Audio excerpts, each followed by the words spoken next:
ever come this far. When everything was telling me that it was over, still there was a fire burning in my heart. There were days I felt like I was at my lowest.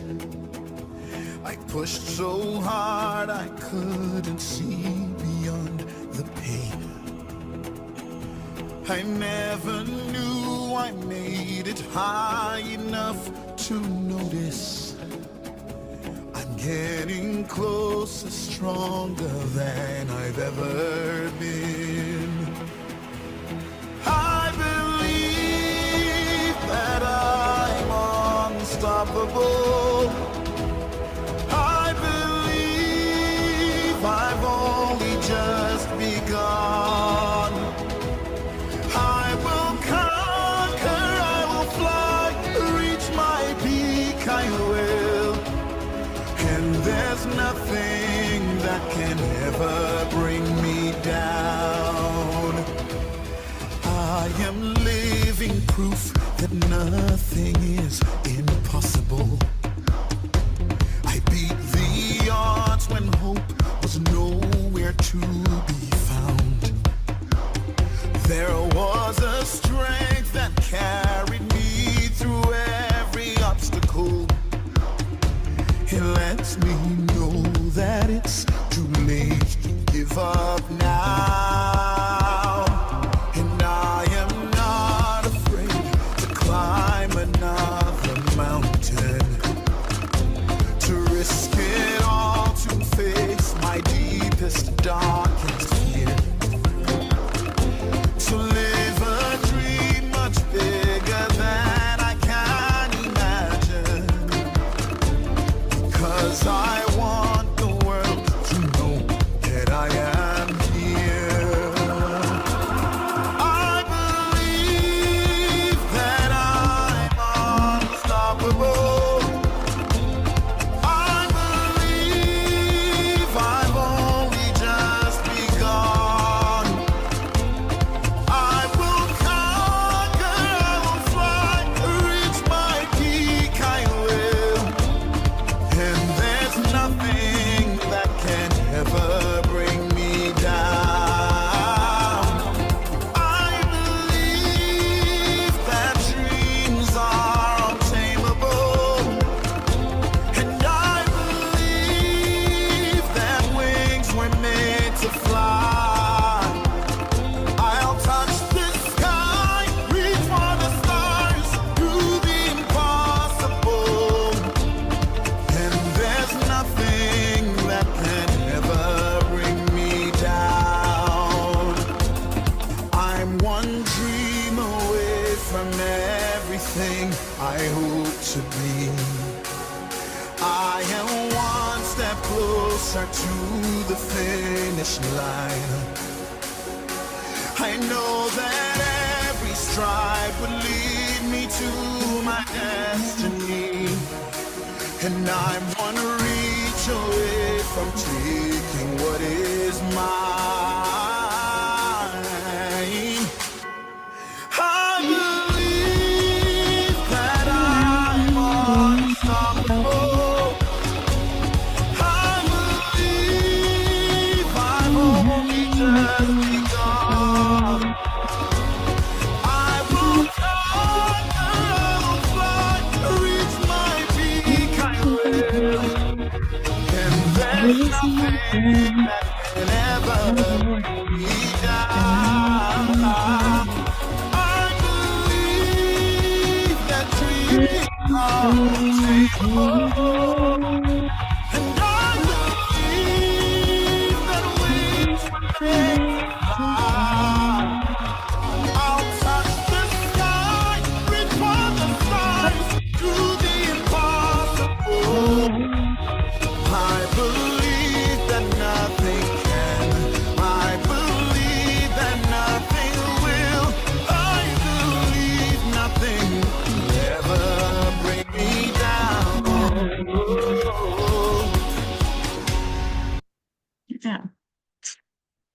Amazing. Well, I could listen to that song over and over again. Thanks for sharing that, Dr. Ayo. Like you said this, you played this time over time, at each summit that you've organized. And it's really a beautiful song. I can imagine listening to this every day. It's a song that would charge you up and just give you that boost that you require. So I think it's safe to say we'll start, so that we're respecting everybody's time for everyone that has joined early, especially our very busy speakers. So permission to start, Dr. Ayo. Is it fine? Yes, on my side, I think you may Okay. also check with all the speakers if they are good. Okay. Um, yeah, just so you know, your video is off. Is that intentional? For mine, yes, but I'll come up now. Ah, okay. I want to see your face. That's Okay. okay. I can see Dr. Dakpomolaja is here. Omojola, apologies. I can see Dr. Michael Ogu is here. I can see Kumbia Deoti is here. I don't know if there's any other speaker that has joined, but it would be great if you've joined to rename yourself so I'm sure that you're here. I guess we're expecting Dr. Esther Sam Amoye. I think that's the only person we're expecting now. Okay, so we'll kick things off. Well, good evening, good afternoon, wherever you might be joining from, and welcome to Career Summit 7.0. I'm yours truly, Olashibomishofora, and I'm honored to serve as the moderator for today's conversation, which is a very, very interesting one, And just to give a bit of introduction about myself, who I am, I'm basically a brand communications and development management professional with about 2 decades of experience, especially in the food and agroallied sector. And I've had the privilege of supporting organizations, change makers, and communities in telling meaningful stories, also designing and delivering programs that create lasting impact. So I'm pretty much delighted to be here in the company of all these great people. Um, and the theme for today's summit is one that is very, very, very, important for this time that we're in. It's experience, expertise, and exposure, the pillars of a successful career. And in this world shaped by rapid change, the invention of AI, the rapid change in the work landscape, and the expectations from employers as well. These three pillars, experience, expertise, and exposure, remain very critical. And they not only open doors, they build platforms. So whether for everyone joining, whether you're just starting out in your career or you're in a season of trying to reinvent or pivot or trying to grow into leadership, this conversation is definitely designed to meet you where you are and give you that real and applicable insights to move forward with clarity. So now, I'll briefly introduce the brilliant speakers who will be sharing the journey, sharing nuggets, wisdoms with us tonight. And these are not just professionals, these are practitioners. They know the nitty-gritty of what it is to, develop that pillar for a successful career. So I'll just, mention the speakers now, and then maybe when you're speaking, you can spend like a minute to just, delve deeper into what you do and the experience that you have. So the lineup we have for today, first and foremost, in no particular order, Dr. Ayademi, who is the convener, is the founder of Lurash Consulting, and interestingly, today is his birthday as well. And happy birthday to you, Dr. Ayo. And thanks for putting this together. Um, our other speaker that we have here is we have Kumbia Deoti, who's the Chief People Experience Officer at Leadway Group. Thank you so much for joining us today. It's such a privilege and honor to share the space with you. Also here we have Dr.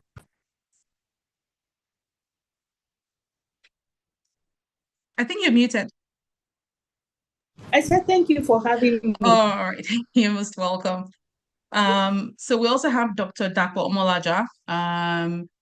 Mojola, pardon me, who's a certified trainer and facilitator. Is also a life enrichment specialist. Please, when you're speaking, you just try and explain that more about, what the life enrichment specialist is. Thank you for being with us today. Also, we have Dr. Michael Ogu, who's the Chief Human Resource Officer at Canary Point Holdings Limited. He's also an author of the Career Search Triology series. Thank you so much for joining us, Dr. Michael Ogu. And last but not the least, we have Dr. Esther Sam Amwe, who's the head of learning and development, IFITC Nigeria. That's Financial Institutions Training Center, Nigeria. So now, before we dive in, I don't know if you all have noticed something. I don't know, but today's panel is heavily doctored.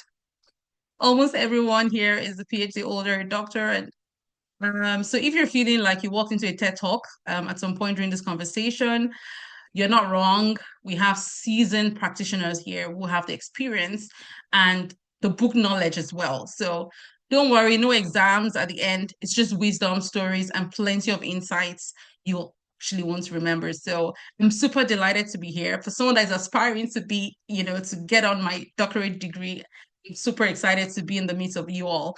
So before we dive into the session, I think Dr. Ayodemi, maybe you could just give like an opening remark and then we'll dive into the conversations. Thank you. Yeah, thank you so much, Shubomi. And let me welcome everyone that is a part of this summit for the 7th edition. More importantly, I want to thank everyone that have been part of previous edition. And I'm sure that you know that the previous editions have been awesome, fantastic, and been quite an insight. I have one or two people that are part of speaker today that have been part of previous edition, and I want to say thank you for coming again. All right, so this whole idea, battled like 7 years ago as part of way of giving back, out of my, desire to also contribute professionally to the cycle. And more importantly, from those I mentor that I've always asked for more opportunity. So I then decided that, look, I probably can leverage on my network of people, cycle of erudite professionals in their chosen career to see how I can be able to appeal to them to join me to do this as a way of giving back. And that is all we are doing. Because if I have to pay all the speakers over the years, I don't know what will have become of me by now. Because these are people that their paycheck for them to speak is in 10 zeros. So I can't pay anyone. And I want to say thank you so much for always coming to support us. We've had quite a great, fantastic speaker in the past, and I can always promise that we will still have many more, all right, that are also going to join us. Our discussion today, like has been shared, is just focused on experience, expertise, and exposure. And this is something that has to do with what and how we can strengthen ourselves individually, especially in our chosen career. And I also want to emphasize that when we talk about career, we are not only talking about the fact that you are in job employment. If you are an entrepreneur, you're a business person, it's a career for you. All right. So there are some things that you need to know that will help you, that enhance you much better. And that's what we're going to be discussing today. It's going to be like a panel form, and we're going to tap into the rich knowledge, word of experience of the individuals that are here today. And in actual fact, it's just to celebrate my birthday. This morning I was thinking, and I'm like, this is the 7th edition? Amazing. I said, well, perhaps this will come, what do you call it? Is it colloquium or is it something maybe later on in the future, maybe by the time we get the 10th edition? But of course, yes, it's just a way of, reasoning together, sharing from our depth of knowledge. So I want to say thank you so much. we are not moved by the number because really few people move the things around the world. So I've never been moved by the numbers. The feedback has only been fantastic, and that's why we come back again to do it. But I only say thank you, a big thank you to our speakers. I appreciate you so much for your time, and I leave you in the hand of our international moderator, who I know will do a good job. I'm just going to be learning too because I want to learn. So I'm a student. I can add one or two things, but that, of course, yes, you are an incapable one. Thank you so much. Enjoy your moment. Thank you so much, Dr. Aya. Thank you for that introduction. And wow, seventh edition, and it just takes, a level of consistency and passion for what you do to do this, to keep doing this. And, my hope is just that this continues to grow even beyond what it is. And maybe next year we'll be having this in a hybrid format where, we have like hundreds of people in a room and then just, booming this live in different parts of the world. That's the prayer for this. So very well done. And once again, happy birthday to you. Okay, so we'll Sorry, delve right. I'm so sorry. Okay, You hit on the point I omitted from my speech. In actual okay. fact, the next edition will be a physical hybrid. No, hybrid because people join from different part of the world. So we're going to have an hybrid. I'm right now in Canada. So it's either we have double physical location and then hybrid, or we have one and hybrid. I know a lot of people have asked for it, and we are set to let that go. So just let the cat out of the bag. Thank you. Amazing, amazing. Okay, so okay, before I go into sessions, for those who don't know who Dr. Ayo is, for maybe someone that is just joining the session for the first time, can you just, in 1 minute, just talk about what you do, and what you're passionate about? Okay, so 1 minute I try, but essentially I'm just Dr. Dapo can describe me better. He has some words he used. All right, Who so I founded who can Lorach describe you better? Consulting, Oh, okay. Dr. Dapo, but don't worry.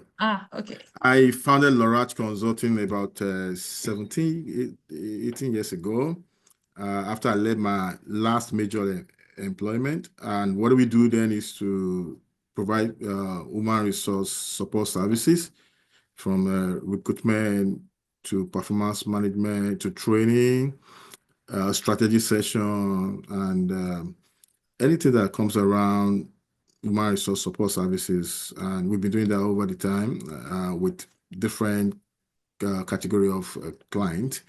And personally, I work with quite a number of small and medium-sized organizations.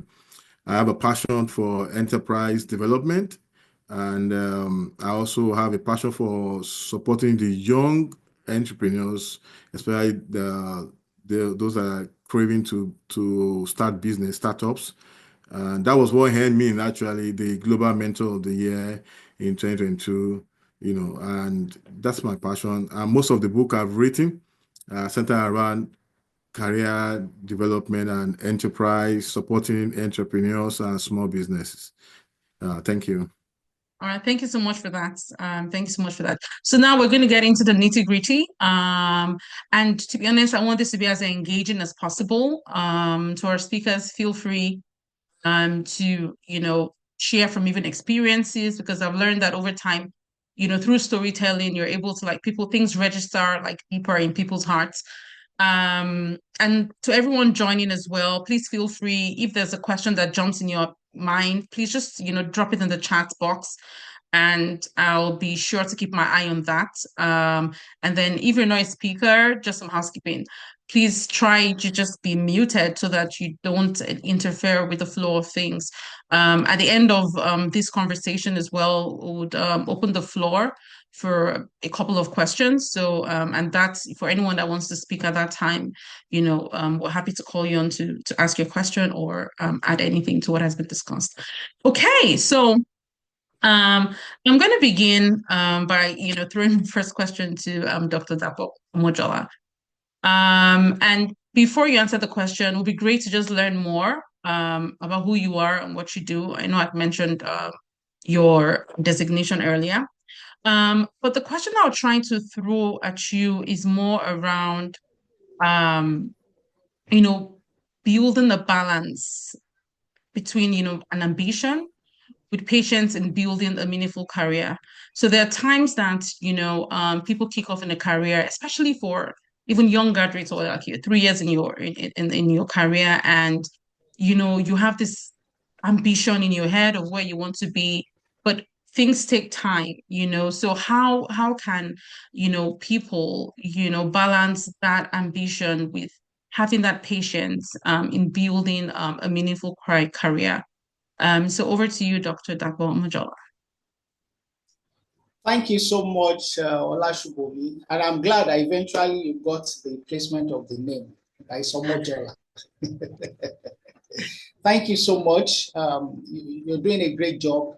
And please, before I go back to the question, I would love to celebrate my friend and brother, Dr. Ayuade, who has dedicated his birthday anniversary to empowering people, to making people get better. Like he said, I can tell more about him. And that's what I've known him for decades. And that's what his life centers around, just wanting to have people get better. And I want to say happy birthday to you, wishing you many more glorious years ahead, in the mighty name of Jesus. All right, and for me, we function in the same industry, the learning and development sphere. I have my core competencies in sales and marketing. I do leadership and almost all the other soft skills trainings, business consulting, and also personal development. And you talked about me elaborating on the life enrichment dimension. Okay, so the summary of life enrichment is that without sense of modesty, I believe I don't encounter a life that remains the same. I just have to enrich that life. Okay, and we do that even at a professional level, where we have interaction with people and we help them out of what seems to be a maze, and then see them getting better. So that's pretty much about me. Every other thing you can find online. All right, and of course, I'm an author as well. I think it's a family of authors. I've been privileged to author about 13 books, and I'm not willing and not hoping to stop anytime soon. All right, so I've done so much introduction. Let me be honest to say I have forgotten the question. Oh, that's totally fine. Pardon me. Maybe I should have asked you to just do the introduction before reading the question. Okay, All so right. basically, the question I have for you is, so there's this idea of, just having ambition. People have ambition of what they want to be, what they want to do. I remember when I just started my career as well, where I'm like, oh, after like a year, you're thinking like, I need to be at this level. I need to do this. I want to do this. So how do people balance that ambition that they have with the patience in building a meaningful career? So that's a wonderful mix. And I say it's a wonderful mix because you may not likely be able to do without one, or do with one and do without one. All right. If we take a poll now and say how many people have ambitions, who are the ambitious people? Almost all of us have ambitions, and we are going to signify that we are ambitious. But the mix I talked about is that most of us naturally, we are wired to go fast. We are wired to go, with speed. The society, the environment, everything dictates that you should not be slow, that you should move so fast. But life often tells us to wait. Okay, so this is how I see it. Ambition is more like you pressing on the accelerator of your car, but patience is you knowing when to brake. Okay, so you see why I said it's a delicate mix. So it means you can't keep accelerating without having times when you have to brake. If you only accelerate, you're going to end up in a crash. And if you keep braking, you're never going to move ahead. So there should be a balance between that ambition and patience. So the way I usually say it is to say, hurry up and be patient. Hurry up and be patient. You have ambitions, you're looking towards those ambitions, and this is pretty much about every other sphere of life aside even your career. But let's narrow it down to our careers, all right? When we are itching towards those ambitions, remember I said to hurry up at doing so, but to also wait. That's where patience comes in. And patience is not about idling. It's not about waiting for something to happen. It's about a preparation and a readiness for what I am envisioning. Okay, so while I am waiting, while I am being patient, despite my ambition, I'm also preparing to look like the ambition I'm looking forward to. So most times we say we are being patient, but what we are actually doing is just lazing about. It's just, I'm not insulting the sensibility of those who have some certain spiritual bent, but it's just more like waiting that something will just happen. Okay, so if your ambition is to get to level C, what are you doing to prepare you for level C? When your ambition, if peradventure your ambition meets what you call patience in a dark alley, are they going to recognize each other? So it means there should be a correlation between what you call patience and what you call ambition. And sometimes what we call ambition can be over ambition. I mean, some of us here, we've been privileged to be on some interview tables, and you are interviewing someone who is just coming, entry level, and you're saying, where do you see yourself in the next 2-3 years? He wants to take over the job of the MD. Good to be ambitious, but isn't that over ambition? Can you or do you have the prerequisite qualifications, expertise, knowledge, mental ability, mental rigor to cope with what you are ambitious for? So I don't know how much time I have to deal with this, but I'm trying to say that there should be a balance. Your ambition is like you putting your feet or your foot on the gas of your car, and patience is you knowing when to apply brake. So it's good to have those big dreams, but personally, the journey of life has taught me that you cannot microwave a masterpiece. If you want to do something extraordinary, it can be microwaved. And unfortunately, we are in a generation, the microwave generation, where everything has to be instantaneous. Nobody wants to go through training. Nobody understands tutelage. Nobody wants to submit himself to mentorship. Everybody wants to be a leader, but nobody wants to be led. Even those who want to be led are not leadable. And those are the things you need to do at that time when you say you are being patient for that expectation.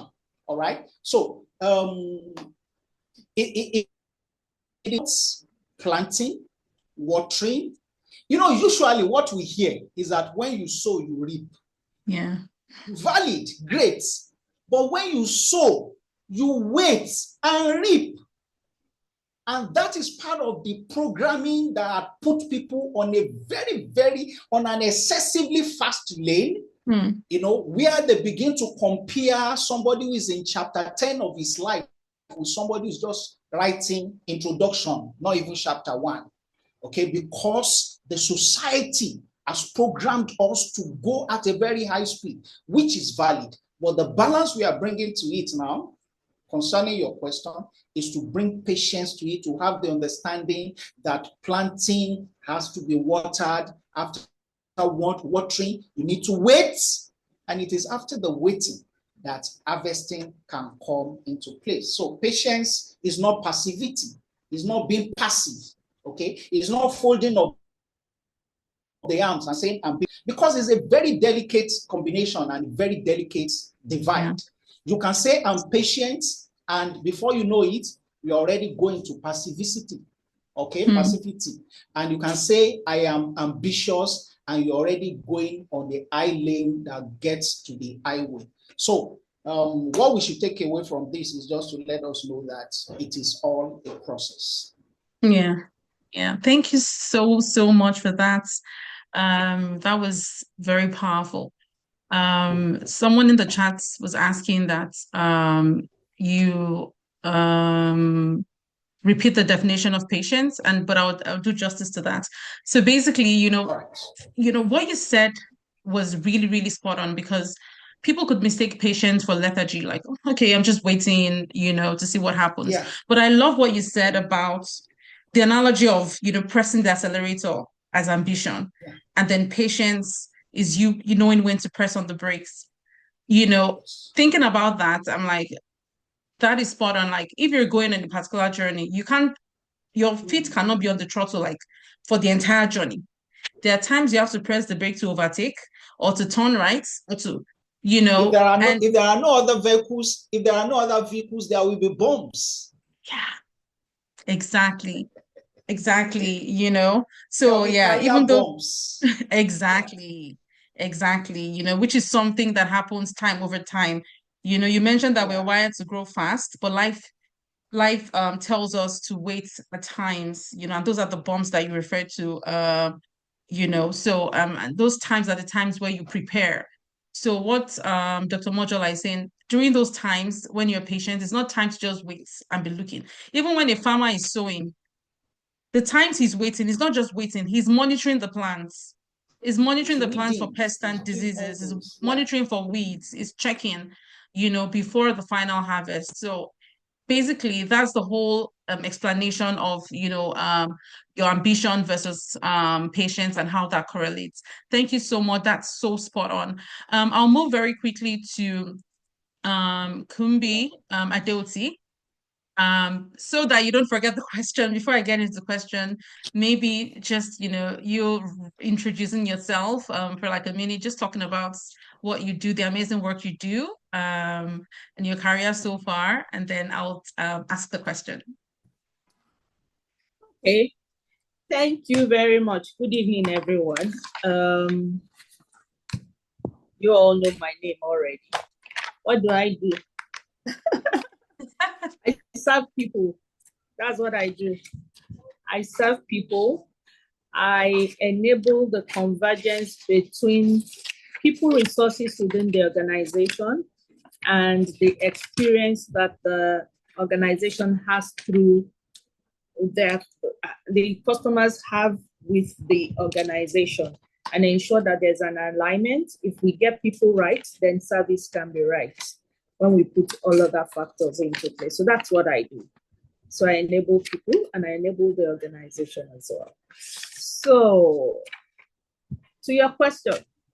Amazing. Okay, thanks for the introduction. I know you didn't want to delve into all the mighty, mighty things you've been doing over time, but we'll leave that till another time. But yeah, every organization, people, they're the engine of every organization. And I know that, being a global human resource professional is not child's play. Having to deal with people, resources, and just matching that to business objectives is quite a lot of work. And so well done for all that you do. So yeah, connecting to the initial conversation, we're talking about, marrying patience versus ambition. My question to you basically is, how can professionals identify and nurture their unique strengths in a crowded talent pool?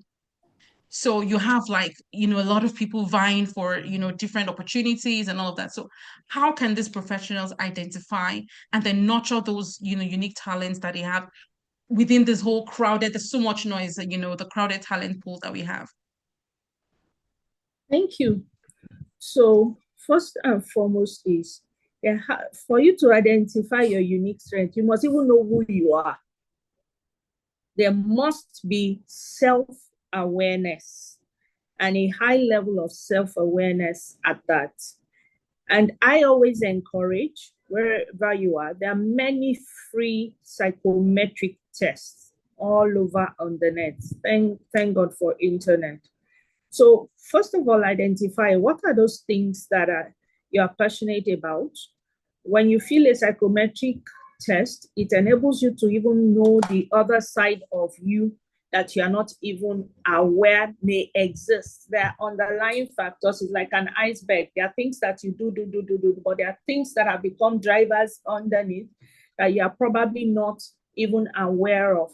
A psychometric test enables you to know that. The second leg of that also is you need to speak with people. People will give you feedback, especially candid feedback, not the ones who want to tear you around. There are people around you. At home, what do I do well? Amongst friends, what do I do well? What don't I do well? What have you seen me doing very uniquely? And you must be ready to take on that feedback. If you collect all of that and you sit down to reflect, you will begin to find out that there are unique circumstances, there are unique situations, there are unique events where you have brought in an A game. What factor played that, especially at those times? And then I would say that if, of course, I expect that quite a number of people on the platform are working, and peradventure you're not. In the process of that, you need to recognize what I called patterns. What patterns have you seen? How have you, if you were to review past successes, projects, challenges, like I said, situations and circumstances. If you look at every of those patterns, what challenge occurred? What solution did you bring? And what skills did you put to use at those times? And what made the difference? What was the key success factor? If you're able to evaluate all of that, you start to know what is unique to you. And the next thing would be, how do I build capacity, capability in that area? And the minute you start to focus on that, you start an exploratory journey. And in that journey, I call it you nurture. You start to nurture. In nurturing, you build competence, because it's like you sharpening a sword. You continue to sharpen. What do I need to build? What do I need to build? Before you know it, you start to also go for more complex situations around that particular competency you have found, and deploy the learning and see how much mastery you have gained. And where there are opportunities even to volunteer, even when it is not in your direct line of work, by all means, volunteer it, because then it's like a resilience and a stress test. You put metal through a stress test. You start to stress test the capacity that you have, and that uniqueness is more and more refined. And of course, the next thing you start to look at is, look, hey, where do I find the platforms where I can uniquely deploy even this mastery as I have gained it? And so I would say that for you positioning uniquely in a talent pool, it's a journey. It doesn't happen overnight. If you look at the Dr. Ayode, if you look at Dr. Mojola, all of them, when they were speaking, they didn't just arrive here overnight. It's a sequence, it's a process, and you have to go through that process for you to now come out. It's like gold that goes through a process, but when gold is finished, everybody will just, it stands out, or diamond, it just stands out. You can't dispute what you're seeing. And so if you go through that process, that probability that you come out unique in a pool, in a talent pool, outstanding with capability to deliver. And because you stress test, honestly, every circumstance that comes in, you find out that you are very creative, you deploy innovation, and you can run through the paths nowhere has been. Thank you. Mm-hmm. Thank you so much for that. Wow. Something that, struck really strongly from what you said and what was said earlier is process, which is what a lot of people fail to understand. Process. You hear, Kumbi Adeote speak, you hear Dr. Ayo speak, you hear Dr. Modula, you're like, oh, I need to be like that. I need to be there. But they've gone through a process through their career and professional journey, right? And, thanks for sharing those nuggets. For those that, maybe missed out, I hope you're writing down. Know who you are, speak with people. Even knowing who you are, people will tell you what you don't know about yourself as well. So speak to people, get feedback, right? Recognize patterns. And, ask yourself, how do you build capability in whatever area you've chosen to be in? Because it's an exploratory journey. And then after that, find how you can position yourself, look at opportunities that you can leverage on in that space. I hope I did justice to that. Yeah. So thank you for that. That is, really, really, this is what you're not paying for, but everyone just if you didn't bring out your papers and your pens before, please do that, because these are really, really critical nuggets that would help you advance in your career. Thank you so much for that, Kumbi. So I'll move very quickly to Dr. Michael Ogu. Are you here, please? Because I haven't seen you, so just Yes, I am. Good evening from Nigeria. okay, good evening. Glad to have you here. I was wondering, I was like, oh, are you here? Good to see your face. I am. Dr. Michael Ogu, he's the Chief Human Resource Officer, Canary Point Holdings Limited. So before I ask you a question, just briefly in 1 minute, you can just, reintroduce yourself and just tell us a bit about you. Okay, thank you so much. And once again, happy birthday to Dr. Ayade Adeyemi. He's a friend and a brother. And also thank him for the privilege to share some of my thoughts. My introduction will be brief. I wear many hats. I'm a HR practitioner. I'm an executive coach. I'm an author. I've authored 6 books, not like my brother, Dr. Dakbo Mojola, who has authored 13. I'm also a talent management expert, and I often say that I love to help people understand the intersection between talent, skills, and mastery. So I'll keep it brief. Thank you so much. Hey, thank you for that very brief introduction. Amazing.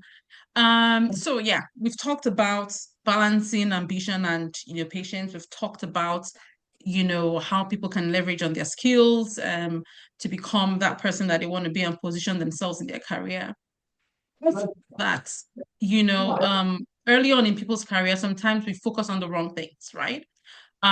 So this is just a direct question, is it better to specialize early or explore broadly before focusing? And this is especially for, people that are starting off in their career, maybe they're within their first 3 years of work. So what is your advice and how can they, explore that? Thank you. All right, thank you so much, Shubumi, for that intriguing question. So in my experience, at the onset of your career, I would advise that you be a generalist. I often say to people, develop breadth before you now narrow down. So be a generalist. I'll use HR for example, for those of us in the HR space, and many thanks to my Egbon, my senior sister, Dr. Kumbe Adeoti, who are inducting her into the Hall of Fame of Doctors. She's a respected HR leader. And if you look at the entire HR value chain, you have learning and development, talent management, compensation and benefits, performance management, employee relations, just to mention a few. Now, if your long-term goal is to become a HR director or HR manager or a CHRO, the way to go is to gain mastery of a lot of the functional aspects of HR before you specialize. So at the onset of your career, be a generalist. Get to know a lot about your profession. Get to know a lot about all the constituent parts, the constituent functions that make up your profession. So take, for instance, if you go to, of course, brand management and marketing comms. Before you become an activation specialist, it's nice to also know how other aspects of the value chain work, from content writing to copywriting to, vendor management and all of that. So know a little about everything. Be a generalist first. Then as you advance, find a niche, find an area that you become the go-to person. You become the expert, where you become someone that we could say knows so much about that area that people consult you to help them solve problems. So be a generalist first before you become a specialist. That's my response. Amazing. Thank you so much, Dr. Michael Ogu, for that. Develop breadth before you narrow down. And it just it only makes sense, while you're starting off your career, just, grasp whatever it is that you can grasp before you then, begin to narrow down into a specific area in whatever field that you're in. Yeah. Thank you so much for that. And so before I move to the next question, the next question actually, kind of links to what you've just said. So permit me to just, ask a follow-up question. So you've built breadth, you're beginning to narrow down. But what are those signs that it's time for you to pivot your career direction? That happens. Okay, that's a very, very tough question, I must say. So usually, your career goes through 6 cycles. The first phase is the learning phase. The second phase is the value delivery, or what we call the value actualization phase. The third phase is the earning phase. The fourth phase is the visibility / subject matter expertise / thought leadership phase. The fifth phase is the legacy phase, and then the sixth phase is the exit phase.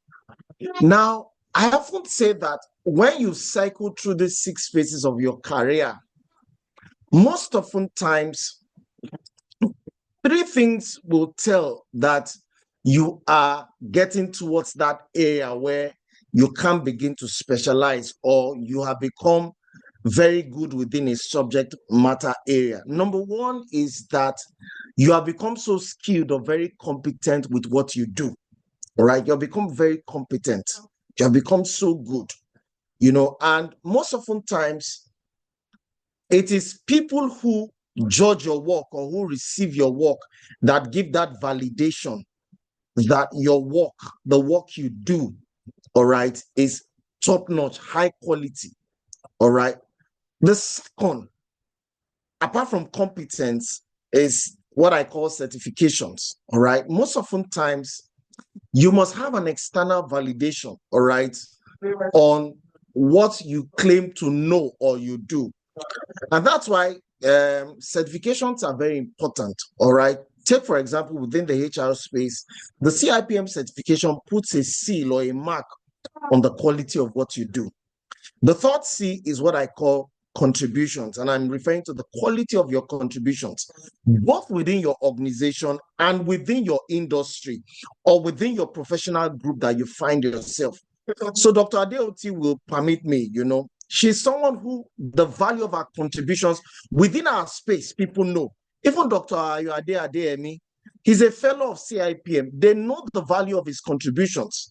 So I can go on and on. So the 3 C's, all right, are, a path to show you that, hey, you are becoming good at what you do.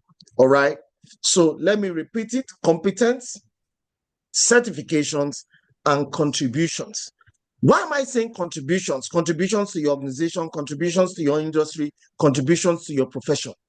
Contributions are important because your organization must feel your value and your impact.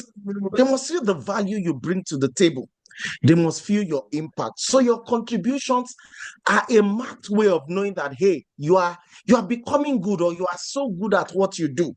All right. And then, of course, when you gain mastery through certifications and competence, all right, the last C, which ties all of them together, is when you are moving from one level of compensation to another that is justified by the 3 C's.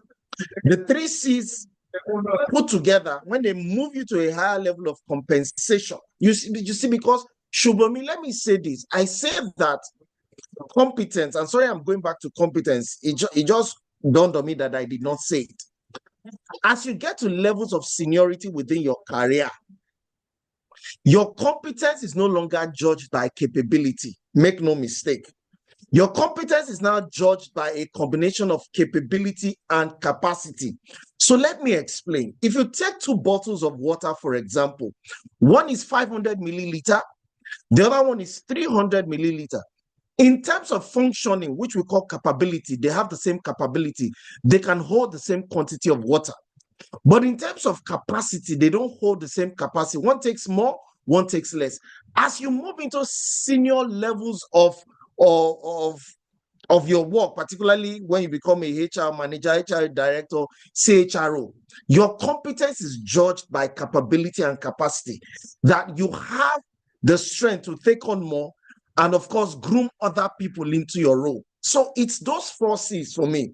All right. Competence, which is the combination of capacity and capability, certifications, contributions, and then, of course, compensation. So I'll leave it at those 4 C's, not minding the fact that 1 C has 2 children, 2 smaller C's. So that will be it, Shubomi.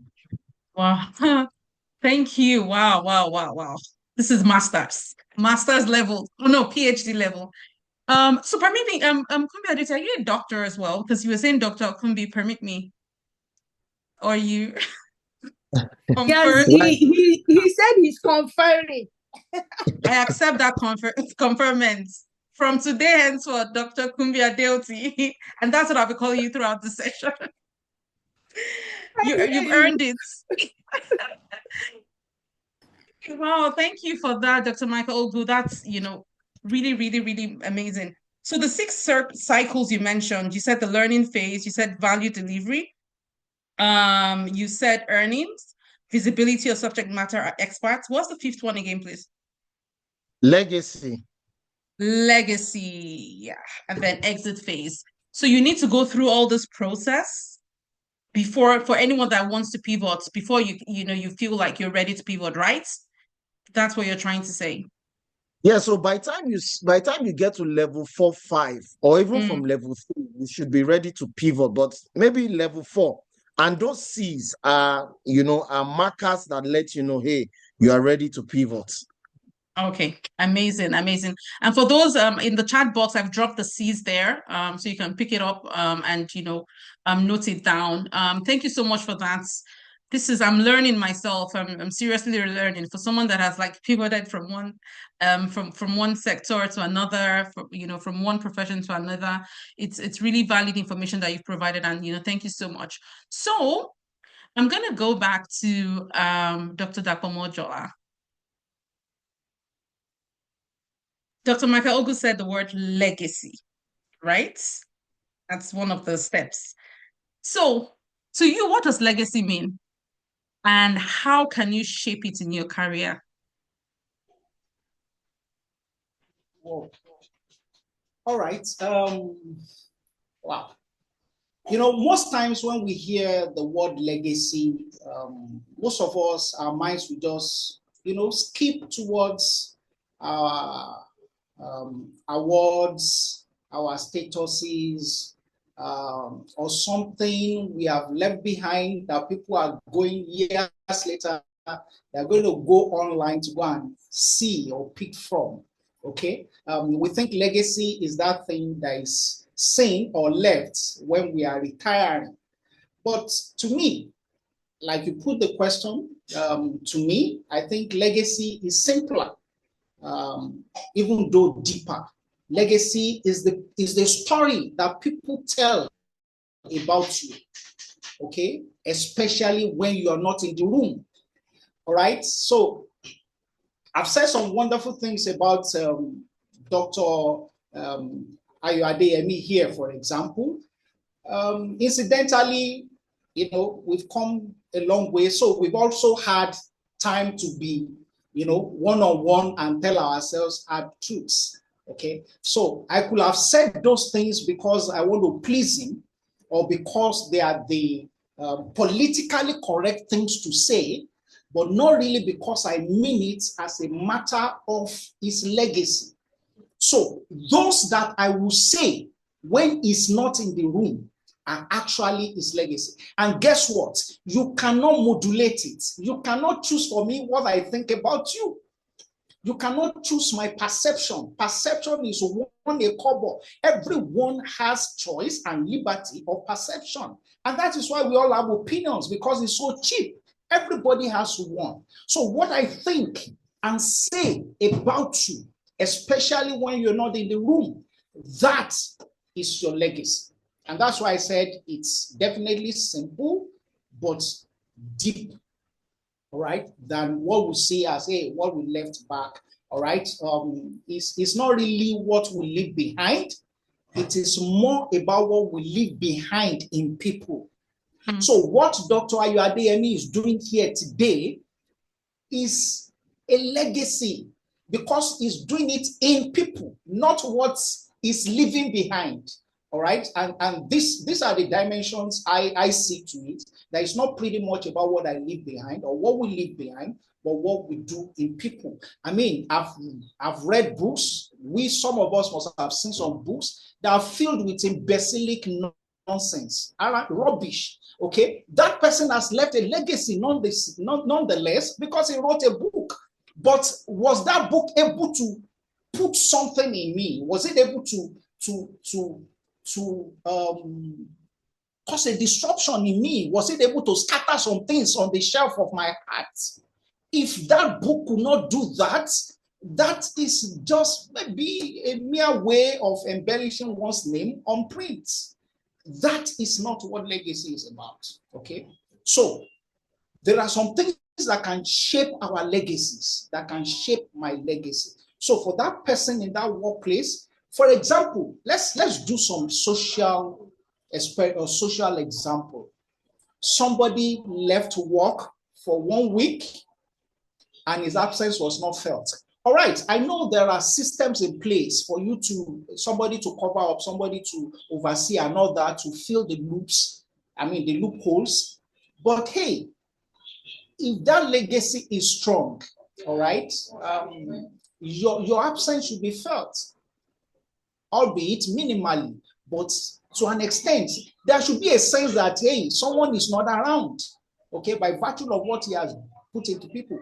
And if you look at that example, that's not really talking about the work I'm doing, because there are 1,000, okay, maybe I'm exaggerating. There are 10 and 1 other people who can do what I'm doing, but not everybody can do in others what I have the capacity to do in others. All right, and that is where we say we do life enrichment. You need to get to that level, and that is where you are beginning to have legacy. Okay, so how do you do this? By showing up for others. All right, there are those leaders, those managers who they don't care. Someone is pregnant, is being punctual up till this particular day, but on this certain day, something happened, car broke down, you had to jump bus, traffic and all that, and he's still giving you that example, but you don't give a farthing, you don't care. Okay, that person is not leaving a legacy, and it might be taking us to the place of emotional bank account development, building emotional bank accounts in people. That is leaving a legacy.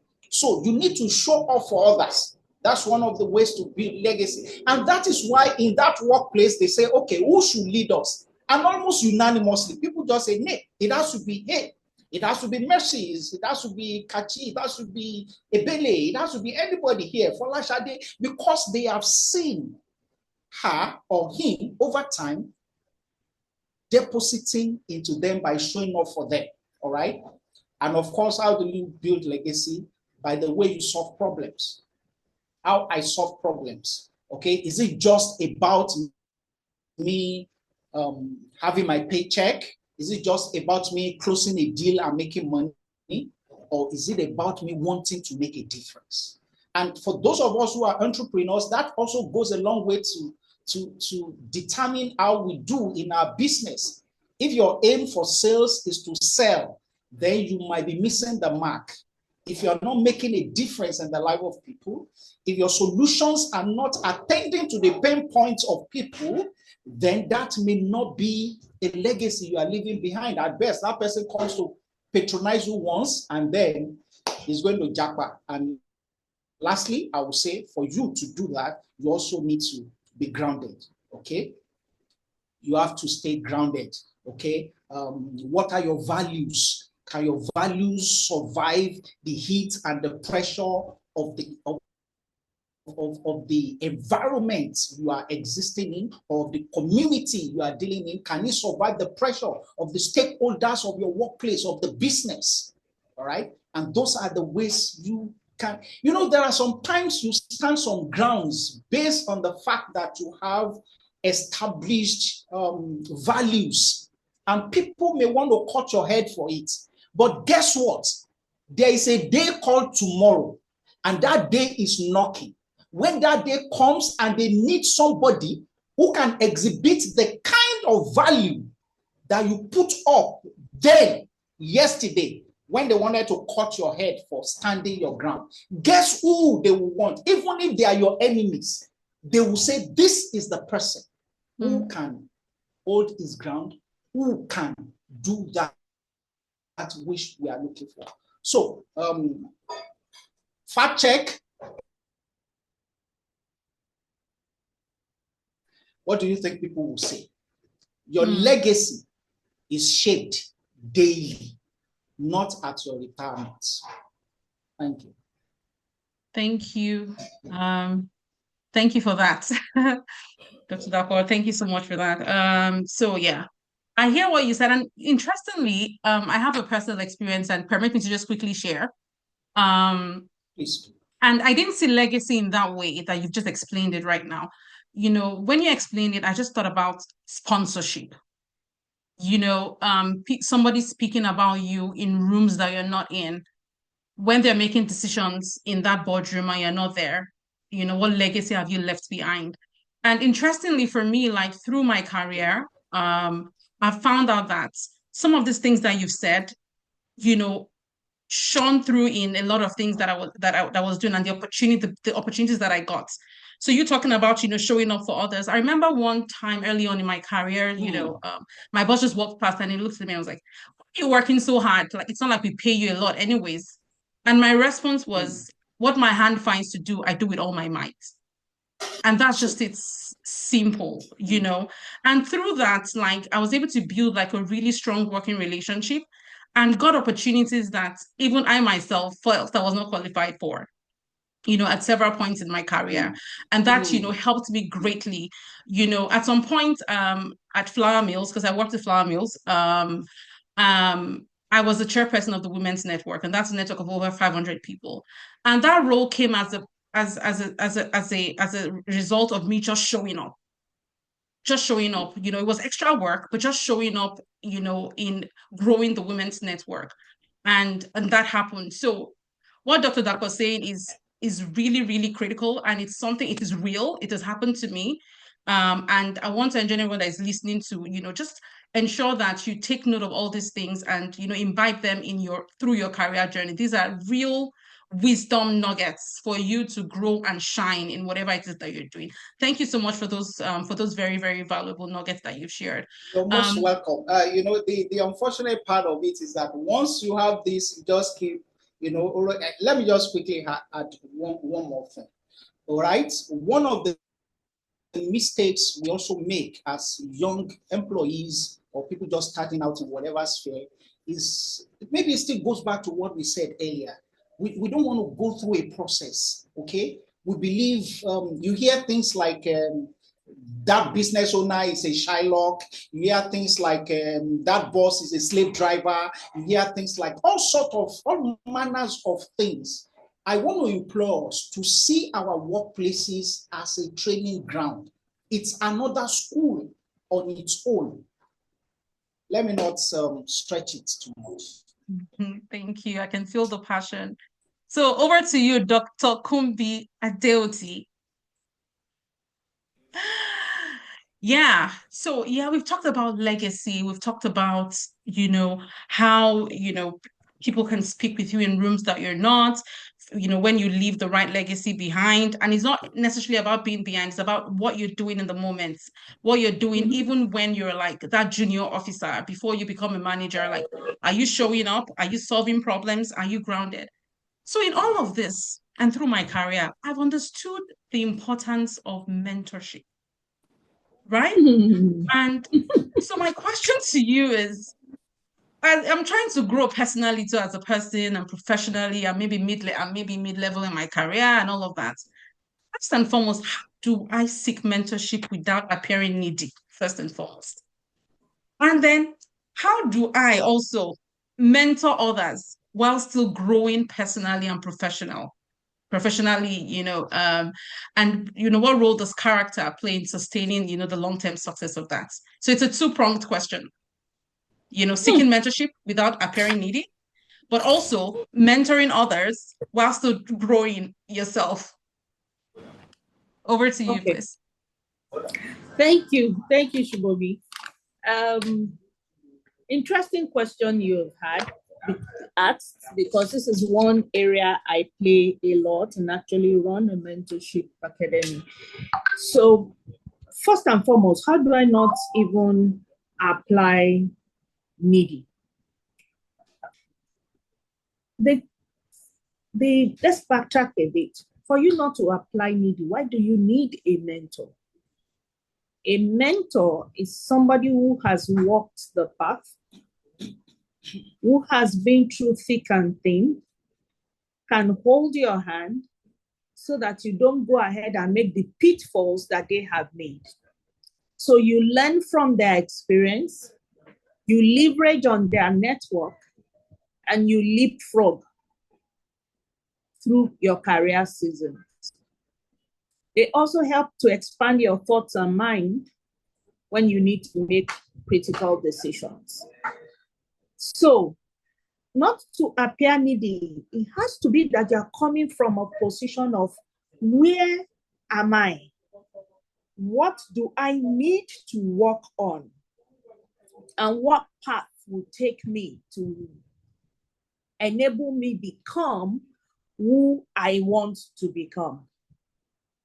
And in that sense, you know that, yes, you need help, but you don't go empty-handed.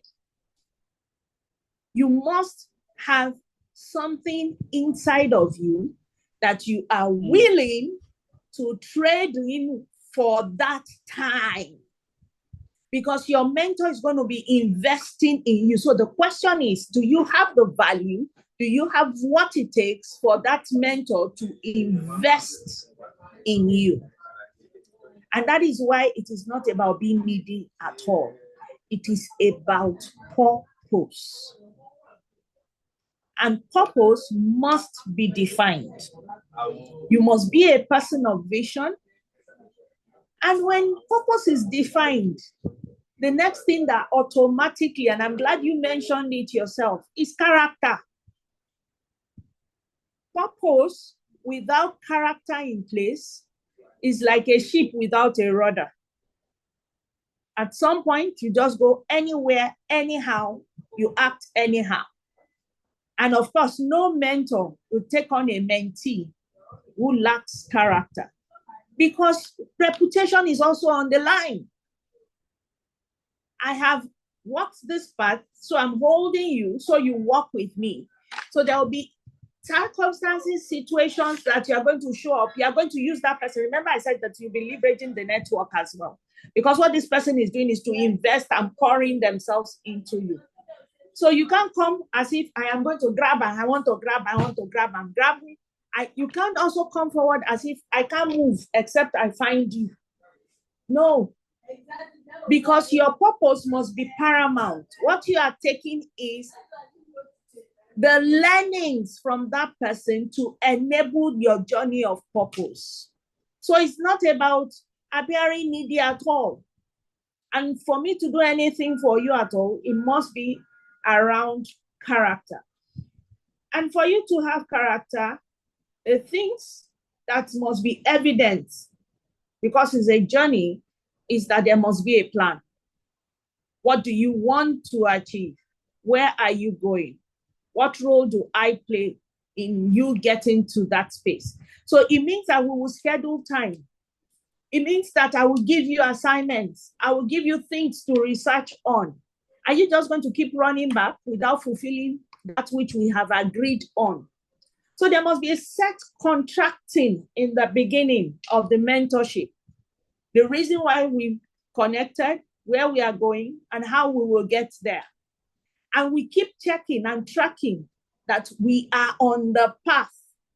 When you hit obstacles, I then have conversations with you, but they are explorative conversations such that it opens up your mind to possibilities and enables the best path of decision in what you on the journey.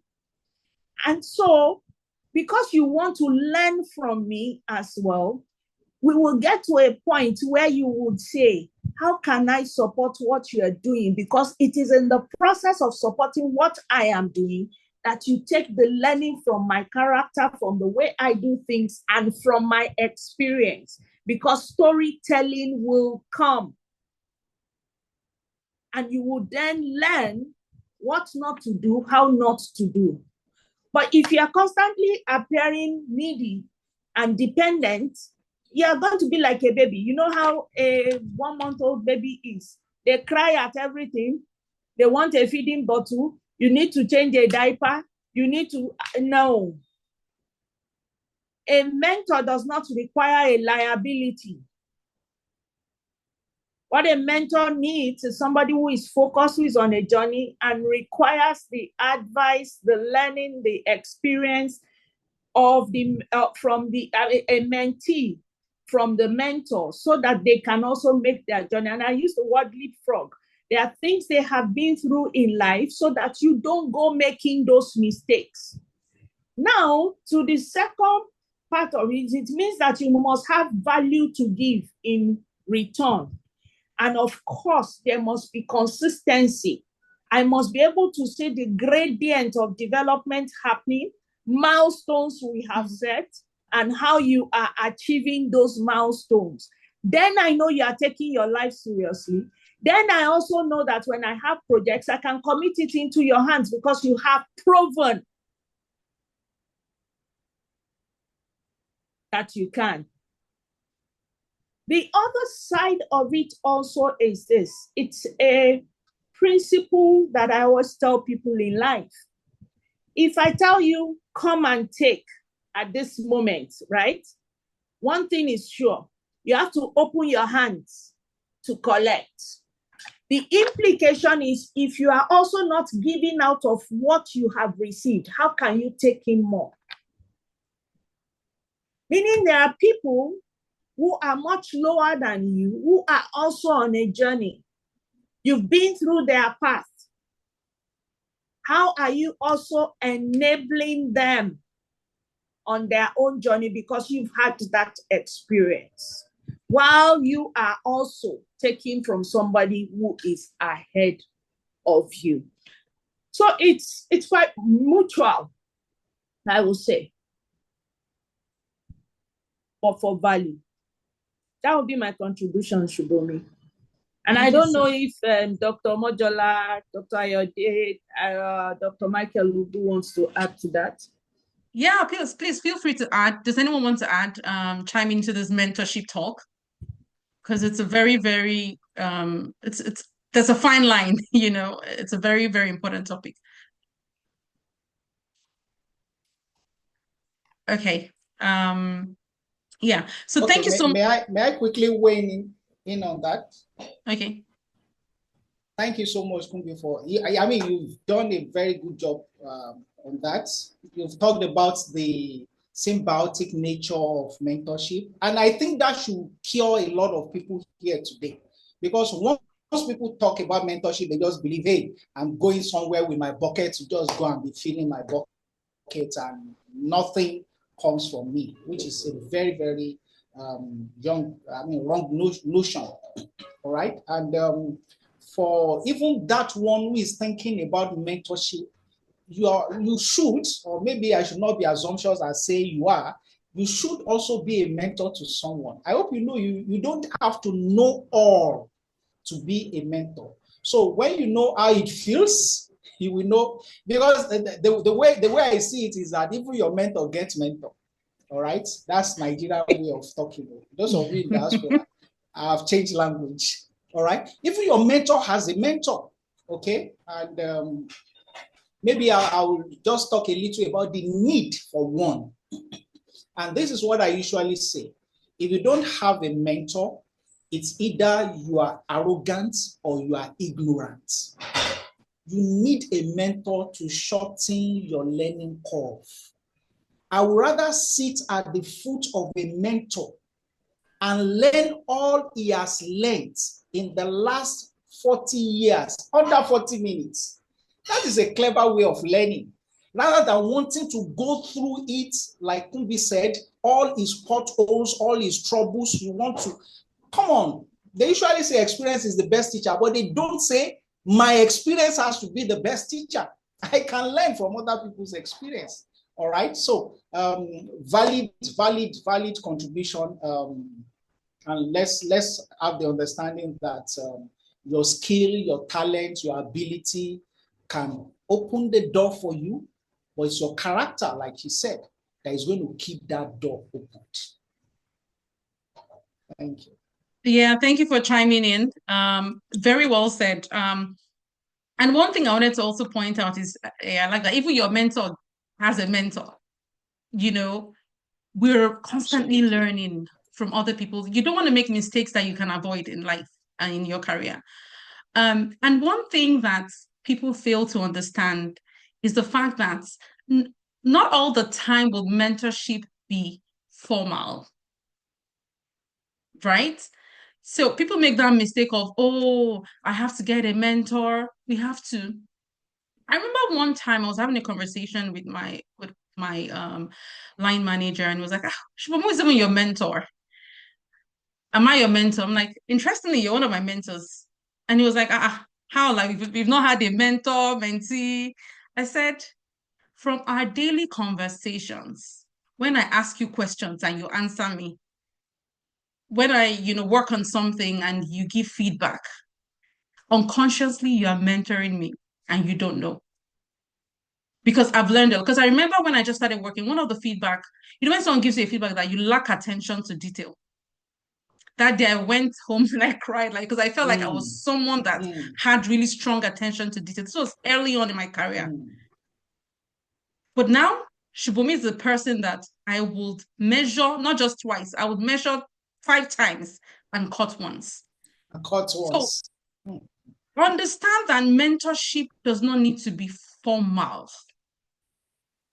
When you work with people, you interact with people, there are things you observe, there are conversations you have, and you can be mentored in an informal way that way. So I just want everyone to be clear about that as well. And people also fail to understand, there's so many conferences happening now, there's so many events. You go to an event, you meet, a top executive that you've always wanted to meet. You walk up to her, I'm like, oh, Ma, I want you to be my mentor. Ma, I want you to be my mentor. And sometimes it doesn't happen. So you don't have to wait to also connect with a role model to find a mentor in whatever area of your life that you're trying to do. So I just thought to drop those instances and examples just to also add more flesh to what we're talking about, because mentorship is something that I'm very much passionate about as well, and it's something that people really need to understand the rudiments of. So thank you so much for all the wise nuggets that you've shared in that regard. I don't know if Dr. Michael Oku wants to say anything regarding mentorship. Before I throw your next question at you, throw it at you. Not at all, Shubham. Okay, amazing. So we've been talking about mentorship, we've been talking about all this legacy, we've been talking about positioning, talking about all this growth in career and all of that. So in this new digital age, when people say that sometimes they go on LinkedIn and they're having heart attack from seeing posts, I just finished, I just did this, So can young professionals gain exposure and visibility in their roles without appearing? Sometimes just sometimes appear so overly ambitious and self-serving and all of that. In as much as there's a need to promote yourself, right? You can't hide, what you've got. How can they do this without appearing over ambitious? Over to you. All right, thanks, Shubham. And I was smiling. You are a Yoruba girl. I'm sure you know the meaning of suru. Suru, patience. Permit me to quote from scriptures, Ecclesiastes chapter 3, verse 1. There is a time, all right? There is a season for everything under the heaven. I tell people, a few years ago, one of my mentors said to me, if an opportunity presents itself and you are unprepared, it will show in how you handle matters. Let me repeat it. If an opportunity presents itself and you grab it unprepared, it will show. I say to young professionals, before you chase visibility and exposure, chase depth and mastery. I like to use my seniors around me as an example. You know, I've known Mr. Adeoti from afar, and then I know her from close. But the truth is, if you study her career, I've looked at her career trajectory. If you check her career, maybe the first 10, 12, 15 years of her career, nobody knew her. But today, in our space, you can't call top 10 HR leaders in Nigeria and you can't mention her name. She was recently, you know, recognized at the HR Expo Awards in April, you know. So I tell people, before you chase visibility and exposure, go and chase depth and mastery. Go and chase competence. All right? And to every young professional on the call, go and master suru. Go and become patient. Set your priorities right. You know, a few days ago, I was talking to a friend of mine and I said, we're just laughing. We got on LinkedIn and we're smiling. All right? Why were we smiling? 3 years HR practitioners already putting strategic HR leader. Just with 3 years, you are putting strategic HR leader. Even the Bible says precept upon precept. Here a little. See, there's the time of your manifestation. It will come. Even Jesus was kept in obscurity for 30 years. In the 3 years he had visibility and exposure was boom. I tell people, wait for your time. Everybody has time and season.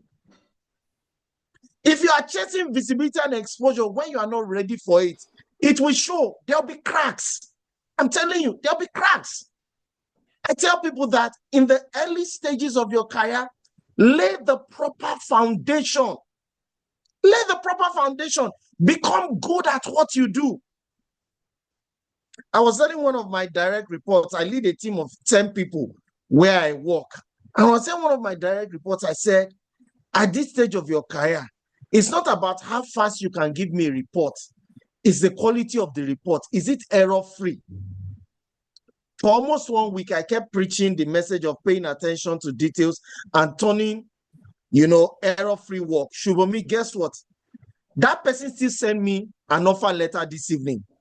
By the time I added the numbers, there were errors. I had to redo that letter on my way to this, on my way home while I was connected. I was redoing that letter, re-adding the numbers. You know why?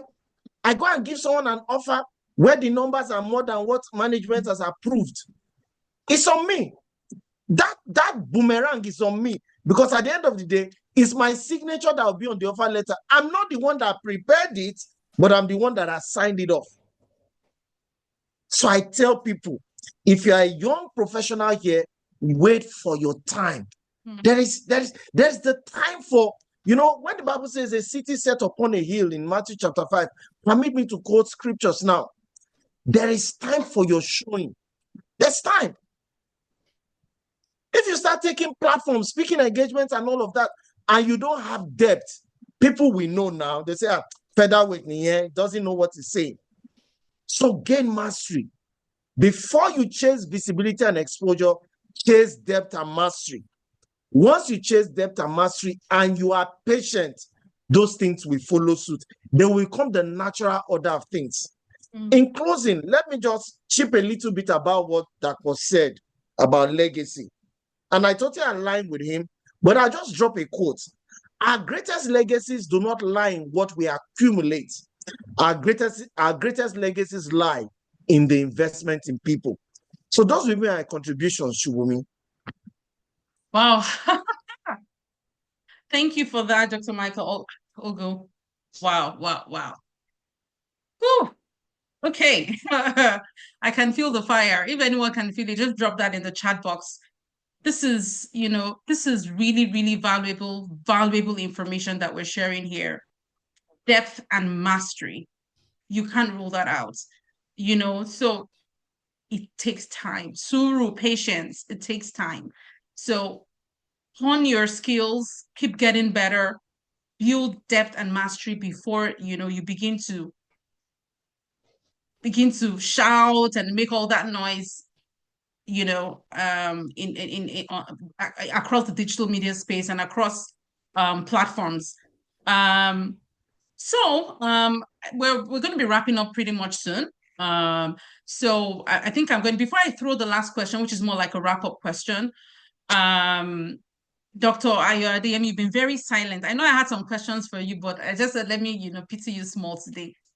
But, in everything that has been said, in everything that has been said, all these plenty valuable things that have been said, can you just chime in and just give us, just throw, like they say in Yoruba, shoki love beoge. I hope I got that right. So just, chime in and just share your own thoughts around, everything that we've been talking about. Is Dr. Ayo? Okay.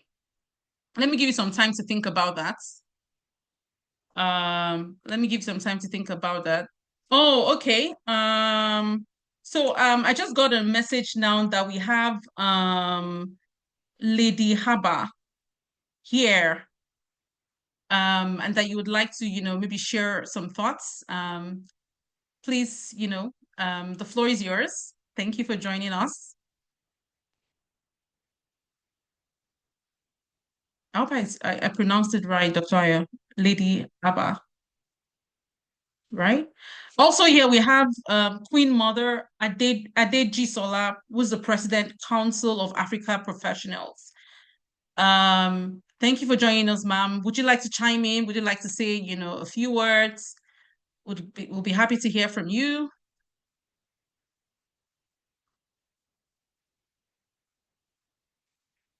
Okay. Okay, Dr. I've asked you to unmute. Well, we'll try and resolve that. Okay, can you hear me? Yes, I can hear you now, loud and clear, but your video is off. Okay, so I am using two gadgets, so I'm not with the, what do you call it, the main console. I step out of the main console. So the gadget I have with me, I kind of mute myself. All right, so thank you, everyone. It's been an interesting discussion, conversation, and I'm learning. Like I said at the beginning, I'm going to learn. But maybe I want to emphasize the place of something around mentoring, because it's a particular area for me.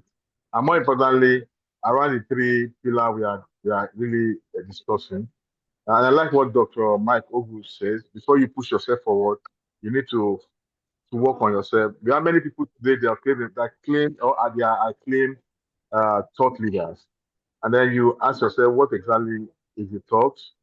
Or what are the thought, what are the leadership thought, or what are the significant things that you can really say that guarantee or warrant them really to place emphasis on the fact that they are thought leaders.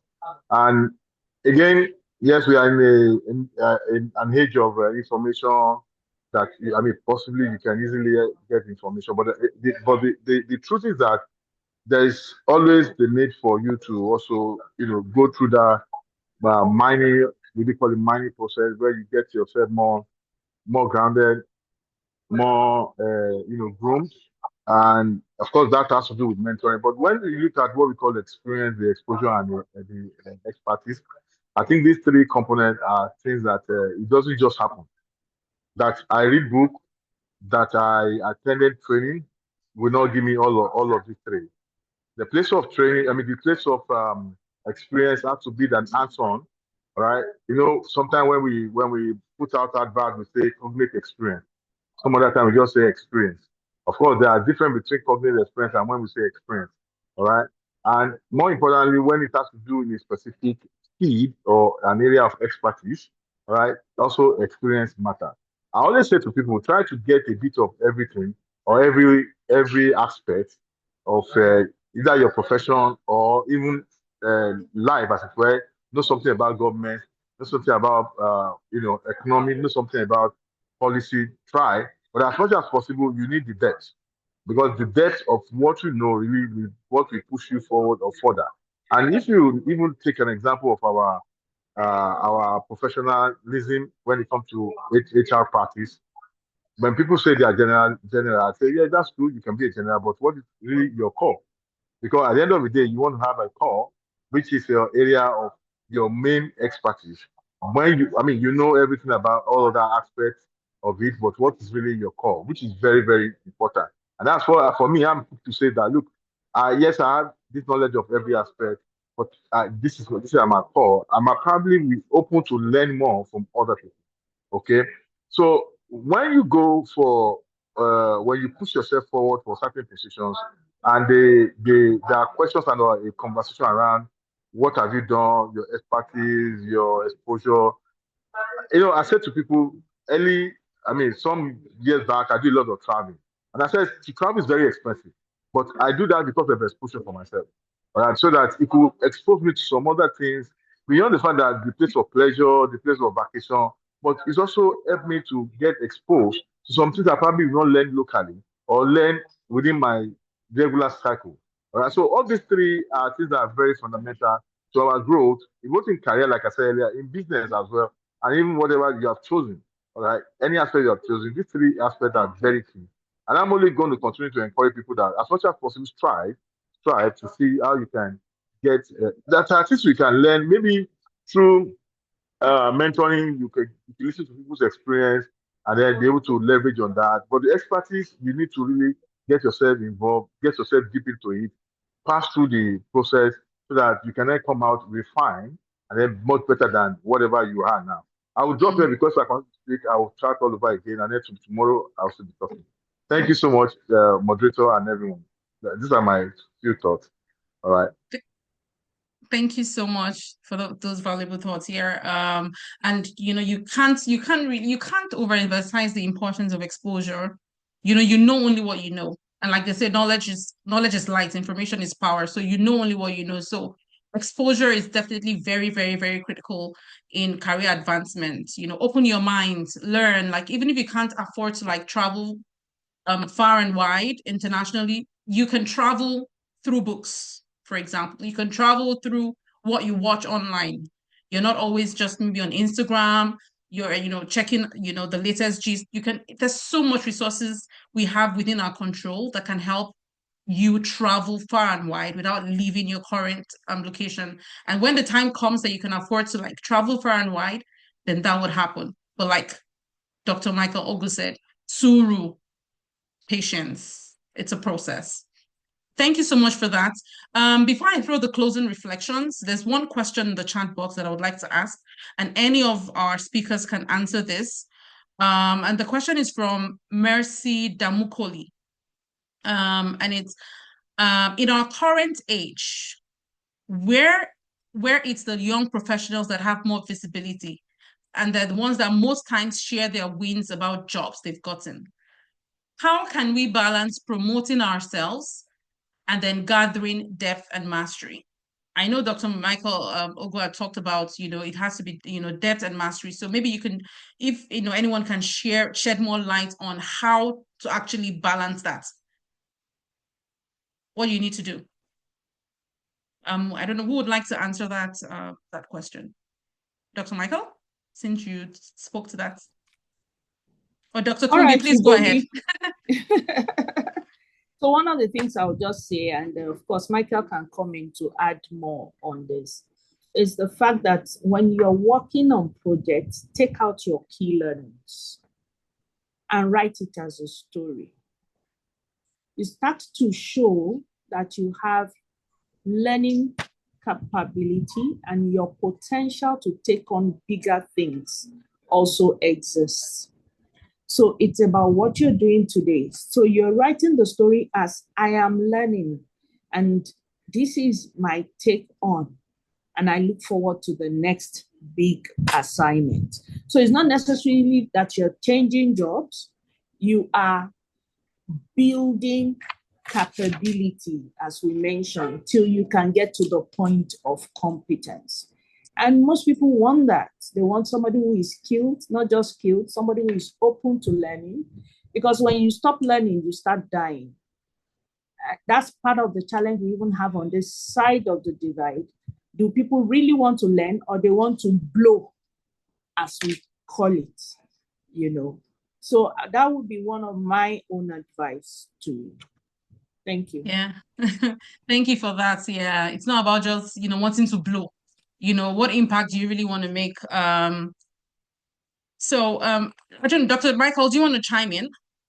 Or Dr. Kumbi has done justice to that question? Because I know it was something you spoke passionately about. Actually done justice, Okay. because when you approach it from the learner's mindset, like she has rightly said, there is authenticity when you tell that story from a learner's mindset. And then people are able to see you for who you are and not as someone who wants to show off or blow. The subject of career, particularly from the lens that Dr. Ayo Adeyemi has come up with this summit, experience, exposure, expertise, very important. We could go on and talk about the 3 E's, but very importantly, I often say to people, particularly young people I meet, all right, define your why early. Define why you are doing a thing. When your why is clear, every other thing will follow. So define your why. What is your why? If you define your why, it will save you a lot of stress and it will help you, run away from traps, the traps of comparison, the trap of complacency, and all of that. So be clear on your why. Once you are clear on your why, Dr. Mojola talked about values. Very important. Be clear on your why, be clear on your values, be clear on your beliefs, and I could go on and on, but very importantly, tell your story from the angle that I'm learning. This is what I've learned, and I'm looking forward to learning from other people who will provide me the opportunity or platform to learn further. What that does is that it positions you as someone that other people will be willing to pour into. Once you do that, you are good to go. So even me, myself, I tell people, the learner's mindset has helped me come this far in my career.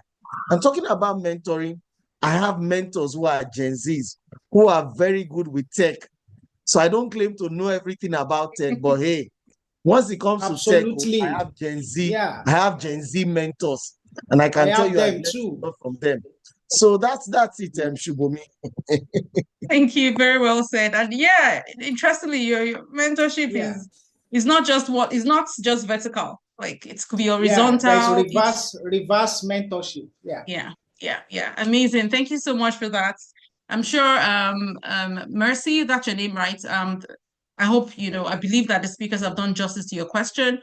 And then now I'll just quickly call on, I see that Abiodun Oshini Bosi's hand is up. My Oga. Please, the floor is yours. All right.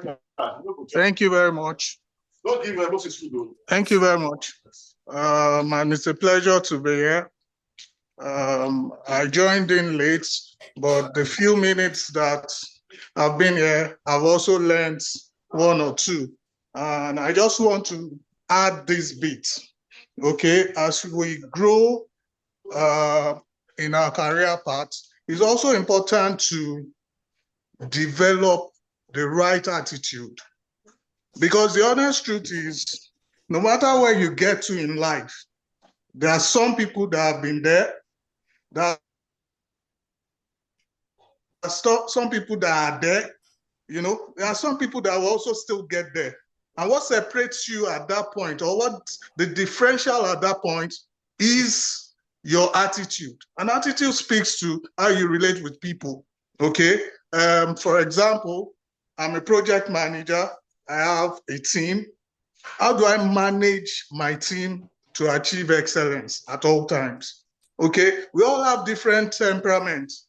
Okay, I might be coming to work at a particular point where I'm having issue at home. How do I manage that and it doesn't affect my relations at that point at work? So as you grow up in your career as well, it's also important to identify your attitude, your personality type, how all of this come to play at the career space.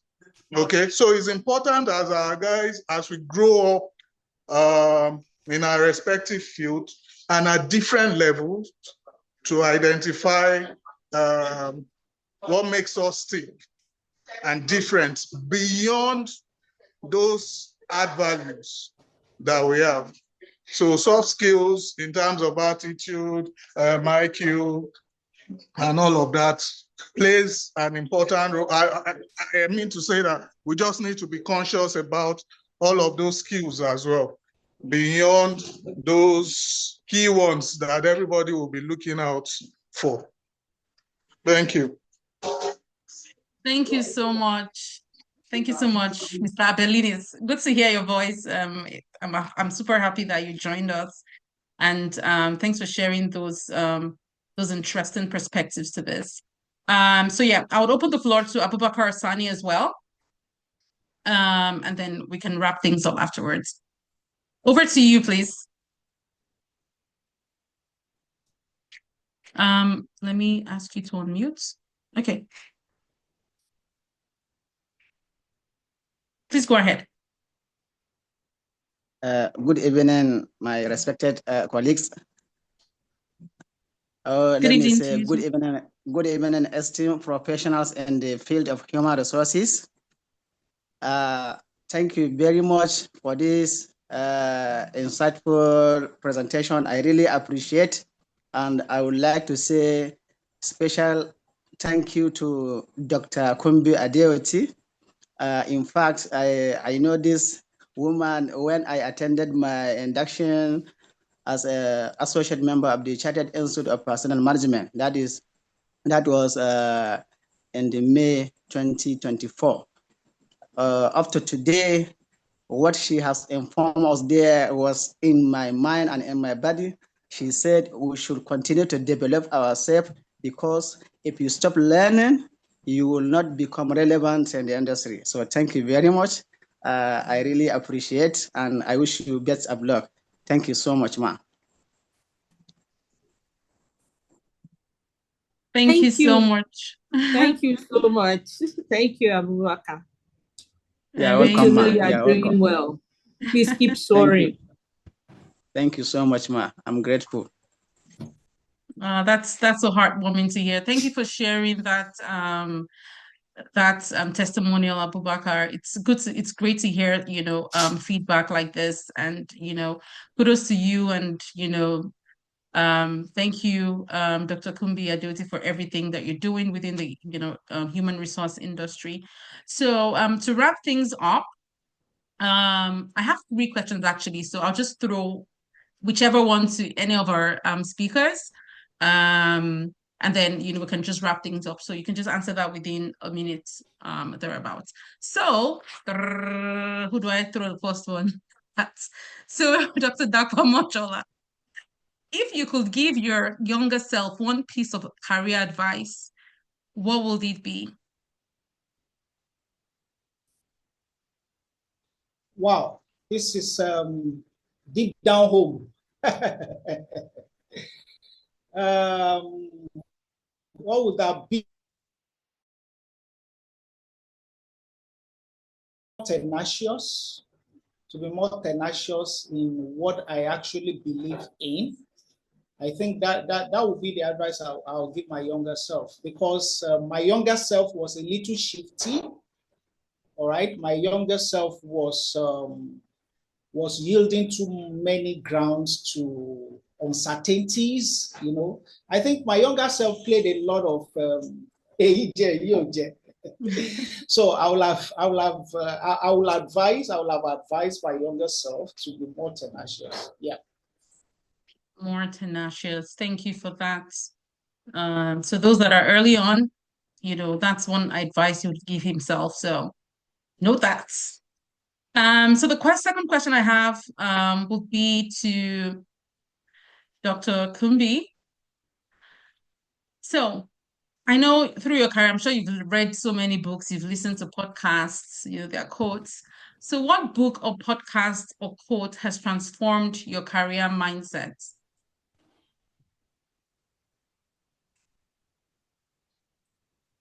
Well, later I was told it wasn't Mahatma Gandhi, but he's the one that everyone in the world I know has attributed the quote to. Be the change you wish to see in the world. Be the change you seek to see in the world. Yeah, yeah. Thanks for that. That's a powerful quote. Okay, so to Dr. Michael Ogun, what role does character play in sustaining long-term success? I think the previous speakers have spoken extensively about character. And permit me to reference a video that has been going through social media the last 48 hours on Dr. Cosmos Maduka, where he talked about the 6 levels of wealth or cash. He alluded to credibility, credible relationships, competence, character, integrity, and I would say character is everything. Your skills will get you through the door, but your character will keep you there. So even to myself, I'm saying to myself, I need to continually be a person of character. So character is very important. We cannot overemphasize or underemphasize it, but let us continue to work on our character such that we can be people who are trustworthy, people who are reliable, and people who are dependable. Thank you so much. Thank you so much for that. Nothing to add from my end. It's been amazing, to be honest. Like, I've learned a lot moderating this session with all these powerhouses and thought leaders. It's been incredible, and I just want to thank you, all our speakers. Thank you for not just showing up with your titles and achievements, but showing up with honesty, because I could feel the passion in everything that you've said. So thank you for showing up with honesty. Thanks for showing up with depth. Thanks for showing up with generosity of your time and knowledge. You've reminded us that success isn't just about what we do. It's about how we grow, how we become who we are, and how we help others along the way. It's not about getting up there. And, it's about how do we shatter the glass ceiling as well.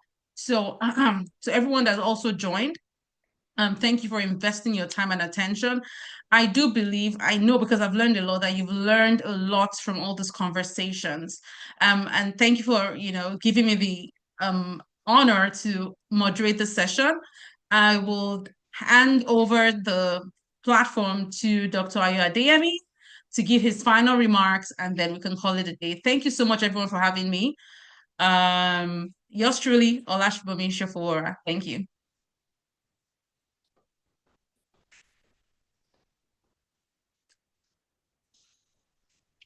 Dr. Ayo, are you there? Okay. I guess I'll just close so that I don't take too much of your time. So once again, thank you. I'm here. Okay. I thought maybe you're not available. I was trying to unmute myself. Okay. Yeah. It's been an interesting moment, time learning. I want to say once again, thank you to the panelists. I want to say thank you to our big auntie, Dr. I think it's Adekunbi Adeoti. If I had to start the love story of how we connect and the fantastic things she's doing, she's not just an HR professional, she's a pastor. Maybe you don't know that of her.